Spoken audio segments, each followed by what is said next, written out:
প্যাকেটের আড়ালে ৩১৫ কেজি গাঁজা উদ্ধার বারুইপুরে, ধৃত ২ তোলা হলো আদালতে। বিস্কুটের প্যাকেটের আড়ালে অভিনব কায়দায় গাঁজা পাচারের চেষ্টায় বড় সড় সাফল্য পেল বারুইপুর পুলিশ। ধুলাগড় থেকে বারুইপুর আসার পথে মল্লিকপুর পঞ্চায়েত এলাকার আখনা অঞ্চল একটি ক্যারিয়ার ভ্যান আটক করে তল্লাশি চালানো হয়, আর সেখান থেকেই উদ্ধার হয় মোট ৩১৫ কেজি গাঁজা। ঘটনায় গ্রেফতার করা হয়েছে আসিফ আলম মোল্লা এবং অনিকেত নস্কর নামে ২ অভিযুক্তকে। পুলিশ সূত্রে জানা গিয়েছে, ধৃতরা ক্যারিয়ার ভ্যানে করে বিস্কুটের প্যাকেটের আড়ালে বিপুল পরিমাণ গাঁজা পাচার করছিল।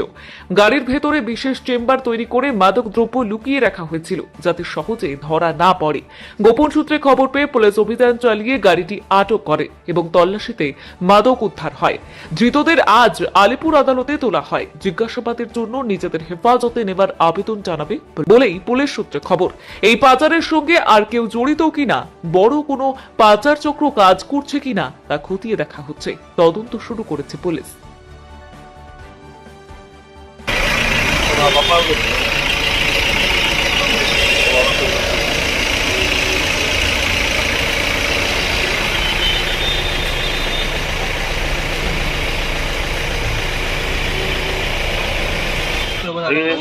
হ্যাঁ,